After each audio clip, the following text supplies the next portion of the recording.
Os Estranhos Credores. Pelo espírito Irmão X, através de Chico Xavier, no livro Pontos e Contos, lição 38. Poucas vezes tive ao meu lado entidade tão bela. Tratava-se da nobre Diana, que desde muito, segundo me informaram, se consagrara ao ministério de iluminação das almas cegas e infelizes.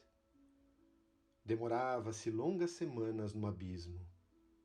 Acendia a luz evangélica entre gemidos e sombras. Ao contrário de muita gente evolvida, resistia heróica ao peso da atmosfera baixa e espessa. Inúmeros criminosos impenitentes rendiam-se-lhe a palavra persuasiva e maternal. Jamais falava como quem reprova, condenando, mas como quem esclarece amando em nome de Deus. Certo dia, visitou-nos o grupo em elevada tarefa. Ouvia-a dissertar sobre grandes teses humanas, deslumbrando-me com a sabedoria que lhe vibrava em cada definição. O que mais impressionava, contudo, em sua venerável figura feminina, era a luz que a rodeava inteiramente. Parecia viver num ambiente maravilhoso, exclusivamente seu, tão sublime era o halo radioso que a circundava, isolando-a das influências exteriores. Asseverou-me um amigo que a abnegada mensageira possuía direito indiscutível para desfrutar semelhante situação, não só por trabalhar em círculos de criaturas positivamente inferiores a ela, como também porque vencera em si mesma as deficiências mais rudes da condição animal. Alma divina, Diana reunia a beleza e a bondade, a ciência e a expressão. Quando terminou a palestra encantadora que a trouxera ao nosso núcleo de serviço, aproximei-me curioso e enlevado. Outros companheiros imitaram meu gesto. A singular posição luminosa daquela mulher arrebatava-nos o espírito. A emissária, no entanto, muito simples, parecia desconhecer a própria elevação.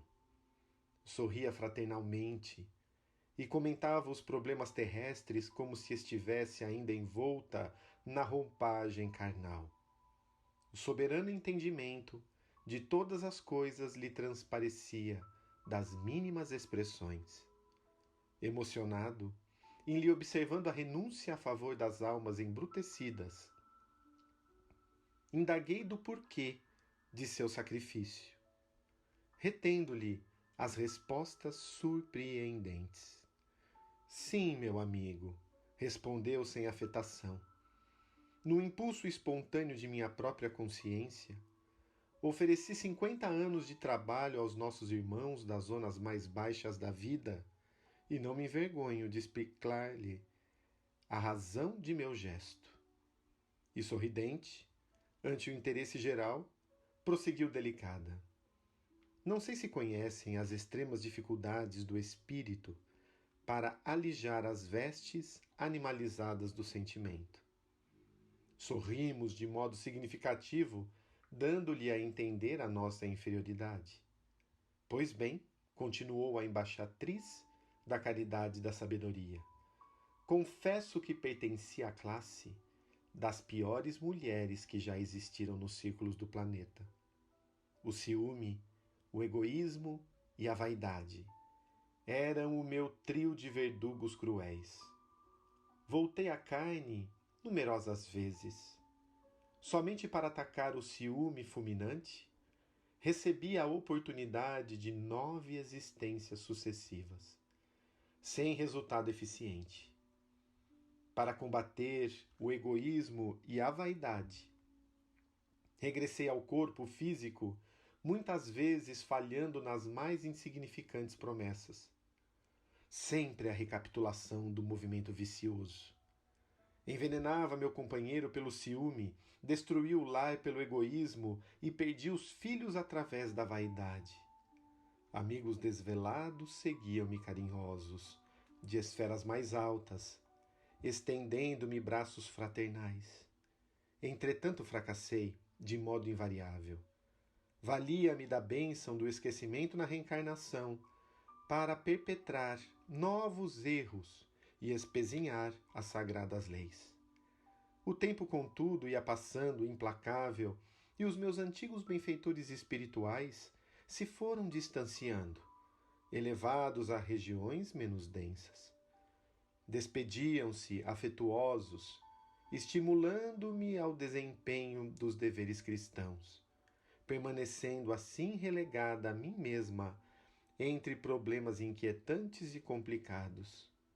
Por fim, o esposo amigo, sócio abençoado de experiências e empresas inúmeras, foi convocado à esfera superior em virtude dos méritos adquiridos e dos espíritos amados que me foram pais e filhos em várias estações evolutivas, não existia nenhum ao lado de minha pequenez. Quando me vi irremediavelmente sozinha, experimentei intraduzível pavor e amargoso desânimo. Abandonei-me, então, a propósitos menos dignos, demorando-me nos recantos abismais, qual trapo inútil, embora consciente, vencida pelo trio nefasto. Muitos anos partilhei o desencanto da soledade quase absoluta. Dia houve, no entanto, em que fui visitada por nobre missionária do bem, que me contou carinhosamente o romance que lhe dizia respeito. Estivera em minha posição degradante, mas superara os obstáculos utilizando o concurso de entidades infelizes. Depois de aventuras extravagantes no curso das quais fora invariavelmente derrotada, voltou à terra, na qualidade de mãe de filhos monstruosos. E tão rijos lhe foram os testemunhos de abnegação, que chegou a admirável triunfo sobre a tríade tenebrosa, dominando o ciúme, o egoísmo e a vaidade, no decurso de 70 anos de sacrifício incessante. Aconselhou-me, assim, a visitar as furnas do sofrimento purgatorial e a rogar a colaboração dos dirigentes daqueles que estacionam nas províncias da angústia, candidatando-me à maternidade dolorosa na terra. Aceitei o alvitre, jubilosa, que representavam 70 anos de esforço e paciência para conseguir uma realização que me escapara durante milênios. A prestimosa amiga conduziu-me às retaguardas das trevas e, horrorizada, percebi a existência de infortunados irmãos nossos, em estágios longos de loucura, cegueira e deformação. Agitavam-se em torvelinho de padecimentos indescritíveis. Acovardei-me ante o quadro triste, mas a piedosa mensageira que me custodiava reanimou-me e, afinal, solicitei a concessão. Quando meu fervor se exteriorizou em lágrimas de esperança, fez-me visível um dos vigilantes da atormentada região. Acolhendo-me a súplica, aceitar-me-ia o compromisso e designou-me 4 crianças monstruosas que me caberia adotar. Reunir-se-iam a minha alma dentro de algum tempo nos círculos carnais. Foi assim que, entre o pavor e a ansiedade, regressei ao renascimento terrestre. Vi-me desde cedo em condições dolorosas e precárias. Nos rudimentos da infância, observei que meu corpo estava em formal desacordo com os meus sentimentos íntimos. A princípio, vigorosa rebeldia dominou-me o coração, mas fui lavando as manchas da revolta com lágrimas benfazejas. E porque a orfandade me colhera nos primeiros anos, fui compelida a desposar um homem terrivelmente disforme, que me impôs 4 filhos desventurados. Logo após o nascimento do último deles, meu infeliz esposo, companheiro de quedas noutra época, veio a desencarnar, legando-me pobreza e viuvez, irremediáveis. Tentei a conquista do trabalho digno, entretanto o infortúnio dos filhos não mo permitiu. Um era cego, outro leproso e 2 aleijados. Muita vez a vaidade me inclinou à prostituição. Mas o instinto de mãe não me separava dos filhinhos e toda a gente me evitava a presença com manifesta repugnância. O egoísmo procurou vendar-me os olhos, sugerindo os enjeitasse. Contudo, a maternidade sofredora me ajudava a vencer no combate do coração. O ciúme alvitrava o desespero e o crime, mormente quando surgiam as mães tranquilas e afortunadas ao meu olhar. Todavia, o beijo de minhas pobres crianças atormentadas convidava-me à gratidão pela caridade pública, à humildade e ao entendimento. Nunca tive pouso certo. Como nunca dispus de parentes que me solucionassem as necessidades. Vagueei mendigando nos caminhos, errando sem direção, invariavelmente acompanhada pelos 4 meninos desditosos que se transformaram em sentenciados adultos, cheios de necessidades. Ambos aleijados partiram mais cedo para o sepulcro. O leproso desencarnou algum tempo depois, e o cego andou comigo por mais de 40 anos. Suportei sede, fome, privações, e conheci de perto a enfermidade e a aflição com os filhos amargurados, agonizantes ou insepultos. Ao completar, porém, os 70 anos, achava-me liberta do trio maldito. A morte surpreendeu-me totalmente renovada, e com as bênçãos divinas pude entoar o meu cântico de vitória. Silenciou a nobre Diana sob a nossa viva emoção. A sublime narrativa revelava nova interpretação da luta terrestre.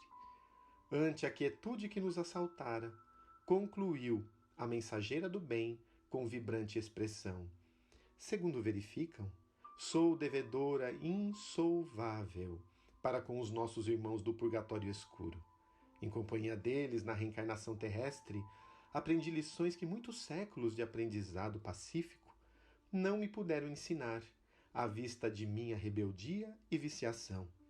E tão grande é a minha alegria e tão bela a minha noção de vitória individual, que se rastejasse nas trevas por alguns milênios, a fim de servi-los, não lhes pagaria, em hipótese alguma, quanto lhes fiquei a dever para a eternidade.